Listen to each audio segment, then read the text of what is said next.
Salut. Je m'appelle Jerry. Vous pouvez m'appeler Jay aussi, ça me dérange pas. Puis aujourd'hui,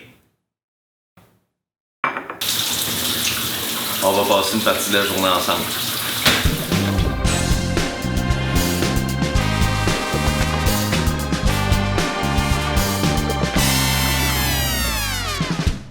Bon! Je me suis pas blessé. On va pouvoir jaser aujourd'hui. Voici la capsule. Je cache pas. Dans la vie, je suis quand même quelqu'un de tolérant, là. J'accepte les choix de vie des autres. J'embrasse la diversité au sens figuré, là. J'apprécie la diversité. C'est mieux. Mais il y a quelque chose que les gens font que je comprends pas pis sont prêts à débourser une fortune pour cette invention des plus inutiles de la planète, tellement qu'il y en a dans toutes les toilettes publiques maintenant. Il y a des gens qui payent pour un distributeur de savon à main automatique. Oh, mais il y a des gens qui vont dire « Oui, mais Jay, c'est vraiment une invention sensationnelle. Je suis pas obligé de me salir les mains, je touche pas à la pompe, c'est dégueulasse. » Dude, tu te laves les mains après. Tu mets ta main sur la pompe, puis il y a du savon qui tombe. Après ça, tu prends le savon, puis tu frottes où est-ce que la pompe a touché. Ça efface tout. C'est le retour à la... C'est le retour à la case départ. C'est cave. C'est cave. C'est comme se laver les mains avant de faire la vaisselle. C'est comme prendre sa douche avant de prendre son bain. C'est comme mâcher de la gomme pour avoir bonne haleine quand on se brosse les dents. Bon, on s'en va-tu dehors? C'est vraiment beau. Ben. Ouais, tout ça c'est relatif. J'ai le goût de vous conter une histoire aujourd'hui. Quand j'étais petit, à Esprit Saint, c'est moi qui faisais les commissions pour aller chercher la poste. Puis j'étais dédié à ça. C'était genre une corvée que je faisais, puis je voulais avoir un peu d'argent de poche. Fait que je chargeais à mon oncle à chaque fois que j'allais chercher une lettre. Puis j'avais fait une belle liste. Enveloppe, colis, grosseur de colis, sac. Puis il y avait des prix. C'était une grille tarifaire. C'est un peu con, mais il avait embarqué là-dedans. Puis ça m'a appris la base de travailler fort pour avoir une récompense. Puis encore aujourd'hui, c'est bizarre, mais je retire un plaisir fou à aller chercher la poste. Même si j'attends rien, même si c'est des factures, j'adore ça. Rimouski fait vraiment un effort pour permettre aux cyclistes de trouver leur compte. Je pense qu'à Rimouski, le problème, c'est les chars. Moi, je suis un justicier, hein.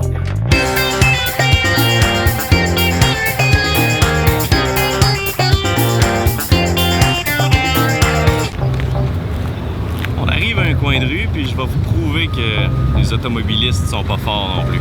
Il y a 3 gros boulevards avec 4 voies, donc 2 voies dans chaque sens. Donc il y a des gens qui arrivent sur la rue à une voie, qui veulent, disons, tourner à gauche sur le boulevard à 4 voies, et ils vont aller dans la voie du fond. Pourquoi? Je sais pas. Je vais vous le prouver. Il y a quelqu'un qui s'en vient. Et voilà, la voie du fond. C'est pas drôle pareil. Premier exemple, première erreur. Pourquoi il faut toujours aller dans la voie la plus proche? Je vais vous l'expliquer. Ici, on a le boulevard Arthur-Buis. Il y a quelqu'un qui veut aller dans le sens opposé. Là-bas, là. OK? Ben lui, il devrait se placer dans la voie la plus proche ici. Parce que s'il y a quelqu'un qui est là, qui veut tourner à droite, il va aller dans la voie du fond. Donc, ça va accélérer le trafic. Et tout le monde va vivre en harmonie. Et voilà, la voie du fond. La voie du centre, la voie du centre. Oui. Non, la voie du fond. Que fait genre la moto? La voie la plus près. Le plus loin. Le plus loin! Ouais, je pense que je devrais rentrer là. Ça se couvre. Mais bon, le chemin sera long. Si on avait à repasser un test de conduite, je pense que je serais le premier à pas le passer. Ce serait peut-être bon pour tout le monde, après 10 ans, de juste repasser le test. Se faire rappeler les règles d'usage de base du code de la route.